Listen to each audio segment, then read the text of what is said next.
Assalamualaikum warahmatullahi wabarakatuh. Salam sejahtera, salam damai Nusantara. Di video kali ini saya masih membahas tentang logika mistika. Kenapa saya masih membahas tentang logika mistika, tahayul, mistik, klinik, maupun hal-hal yang berbau kurang nyata? Karena saya merasakan dan sedih melihat bahwa di masyarakat umum, kebanyakan masyarakat kita masih mempercayai hal-hal yang berbau logika mistika. Hal-hal yang berbau logika mistika ini sudah merasuki seluruh lini kehidupan, sehingga efek dan dampaknya menghambat kemajuan bangsa, terutama di sini menimbulkan suatu kerugian bagi masyarakat. Lalu, apa yang dimaksud dengan logika mistika? Logika mistika adalah cara berpikir yang menitik beratkan kepada hal-hal yang tidak bisa dipertanggungjawabkan kebenarannya tanpa berpijak pada fakta dan bukti empiris. Secara simpel dan sederhananya, logika mistika adalah cara berpikir yang percaya pada hal-hal gaib. Kita harus ingat, dari dulu salah satu tokoh dan pahlawan nasional kita, Bapak Tan Malaka, sudah mengingatkan kita apabila masyarakat kita kebanyakan masih terjebak di dalam lingkaran logika mistika, tidak mungkin bangsa kita akan bisa menjadi bangsa yang maju. Hal ini bisa kita contohkan dalam realita kehidupan sehari-hari, seperti seseorang yang menderita penyakit aneh, maka ia akan mengira bahwa penyakit itu adalah kiriman lawan bisnisnya lewat santet, teluh, ataupun yang lainnya.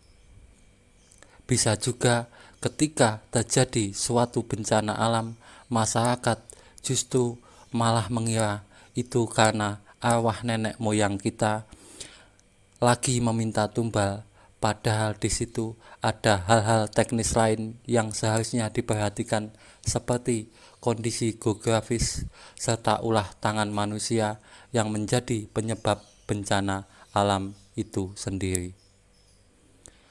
Sebenarnya dan sejatinya, logika mistika ini melumpuhkan penalaran dan pikiran kita, karena ketimbang melihat dan menangani permasalahan-permasalahan yang ada, mengobservasi suatu masalah hingga ketiba ke kesimpulan konkret, masyarakat kita kebanyakan justru malah lebih memilih mengharapkan kekuatan gaib dan percaya pada hal-hal mistis yang tidak bisa dipertanggungjawabkan kebenarannya. Inilah yang menyebabkan logika mistika menjadi penghambat pembangunan nasional. Kalau bangsa ini masih memelihara dan berkutat di lingkaran logika mistika, maka akan melahirkan generasi-generasi yang terbelakang dan malas dalam berpikir, melahirkan generasi-generasi bermental budak, generasi yang sumbu pendek, mudah menyerah, dan tidak percaya diri. Oleh karena itu, melihat kenyataan bangsa kita yang masih terjebak di lingkaran logika mistika tersebut, kita perlu menyingkirkan segala bentuk tahayul. Kita perlu membuang jauh hal-hal irasionalitas serta menitik beratkan pemikiran kita pada sains dan teknologi yang bisa dipertanggungjawabkan kebenarannya. Setelah saya jelaskan mengenai logika mistika seperti yang saya sebutkan di atas, saya akan mencoba merangkum bagaimana cara kita supaya terhindar dari sesuatu yang bersifat takhayul, mistik, dan klinik. Cara-cara itu bisa saya rangkum menjadi 5 titik poin, yaitu 1. Mengedepankan pendidikan juga penerapan akal sehat serta ilmu psikologi secara simpel dan sederhana sehingga mudah dipahami oleh masyarakat umum. Yang kedua, selalu berusaha berpikiran kritis dengan mengedepankan penalaran serta logika. Yang ketiga, berusaha mengubah mitos menjadi logos, yang artinya berusaha menafsirkan mitos-mitos dan kearifan lokal yang ada sehingga bisa diterjemahkan dalam bentuk ilmu dan pengetahuan. Yang keempat, kita harus membuka ruang penelitian yang seluas-luasnya untuk menumbuhkan dan menciptakan sains serta teknologi kekinian. Yang kelima, kita tidak usah meyakini bahkan mengimani sesuatu yang belum nyata, tahayul dan mistis yang bertentangan dengan penalaran logis dan rasional.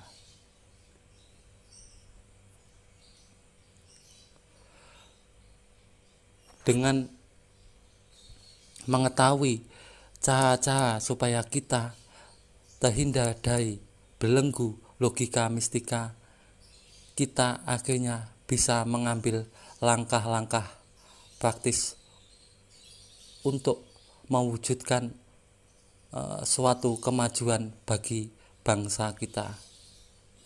Langkah-langkah yang bisa kita wujudkan juga saya rangkum menjadi 5 langkah, yaitu 1. Apabila kita membuat keputusan, buatlah keputusan berdasarkan bukti dan data, bukan spekulasi. 2. Jangan terlalu percaya pada ramalan. Jangan terlalu percaya pada prediksi yang belum terbukti. Yang ketiga, kita harus selalu fokus pada hal-hal yang nyata, pada hal-hal yang dapat diukur secara empiris dan ilmiah. Yang keempat, kita harus juga menjaga keseimbangan emosi sehingga tidak terpengaruh oleh perasaan. Dan yang kelima adalah kita selalu terbuka terhadap kritik maupun saran dari orang lain.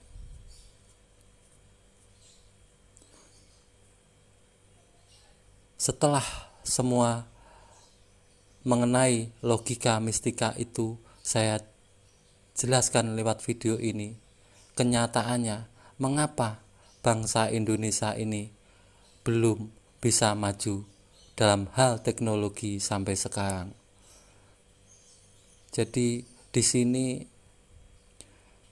saya mengambil kesimpulan memang perlu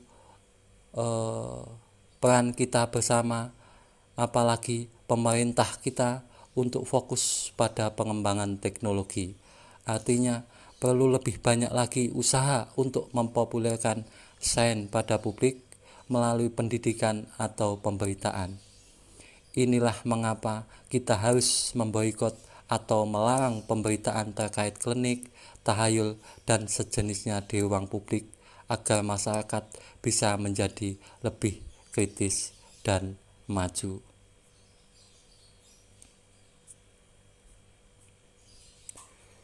Itulah penjelasan dari saya mengenai logika mistika. Dan itulah presentasi saya mengenai hal-hal yang berbau takhayul dan mistis yang menghambat kemajuan bangsa kita. Semoga dengan adanya video ini, generasi milenial, generasi kita yang akan datang semakin sadar dan cerdas, selalu berkesadaran, sehingga kebangkitan Nusantara, kebangkitan Indonesia bisa segera kita wujudkan bersama. Doa saya, kita semua selalu sehat, tercukupi, hidup damai, tentram, bahagia, sejahtera, wujud dengan selamat semuanya. Assalamualaikum warahmatullahi wabarakatuh.